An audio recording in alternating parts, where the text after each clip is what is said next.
इनके सर थोड़ा संक्षेप में, क्या आपको लगता है कि जो तीसरा चरण है खासकर ये समाजवादी पार्टी, कांग्रेस पार्टी और एनसीपी के साथ साथ शिवसेना उद्धव ठाकरे गुट के वजूद के लिए भी बेहद महत्वपूर्ण है? 10 साल से आप सत्ता से बाहर हैं, 10 साल से आप अपनी उपस्थिति को मजबूती के साथ दर्ज नहीं करा पाए।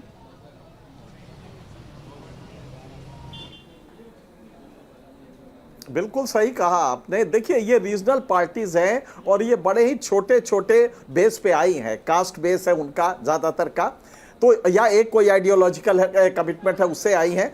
तो जब ये सत्ता में नहीं रहती है तो इनका जो आइडियोलॉजिकल कमिटमेंट होता है, कास्ट एफिलिएशन होता है, वो किसी नए पार्टी में, किसी नए कॉम्बिनेशन में चला जाता है।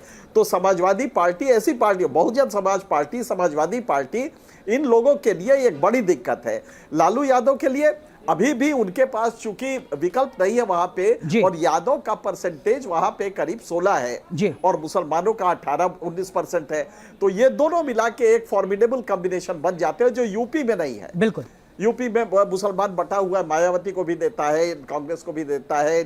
तो इसलिए मुझे लगता है कि ये एक फैक्टर होगा कि मुलायम सिंह के लिए, समाजवादी पार्टी के लिए अस्तित्व की लड़ाई है, उसी तरह जितने भी रीजनल पार्टीज हैं छोटी, उनके लिए अस्तित्व की लड़ाई है। बिल्कुल सही कहा आपने। ठीक है मनोज सर, ये जो तीसरा चरण है इसमें भी सत्ता और प्रतिपक्ष दोनों के लिए सिर्फ एक ही चेहरा, एक ही मुद्दा, नरेंद्र मोदी।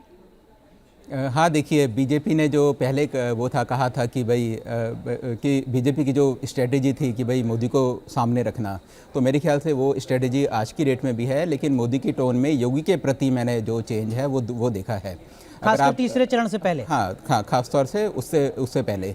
लेकिन आपने देखा होगा कि 2019 में जो बड़े नेता थे, शिवराज सिंह चौहान, वसुंधरा, गडकरी, जिन्होंने की कैंपेनिंग बहुत अच्छी करी थी, और बीजेपी की जो जीत हुई है उसमें उनका भी बड़ा हाथ था, लेकिन इस समय उनका रोल बिल्कुल ही जीरो था, अपने स्टेट में भी नहीं था और स्टेट के बाहर भी नहीं था, कहीं भी नहीं था। तो यहाँ पर योगी जी को भी अगर हम देखें तो वो उनकी मैक्सिमम जो रैली हुई है वो यूपी के अंदर ही है। बिल्कुल, यहाँ पर बड़े मोटे तौर पर जो आपको चेहरा नजर आता है, बड़ा फैक्टर नजर आता है, वो सिर्फ नरेंद्र मोदी 2019 के मुकाबले।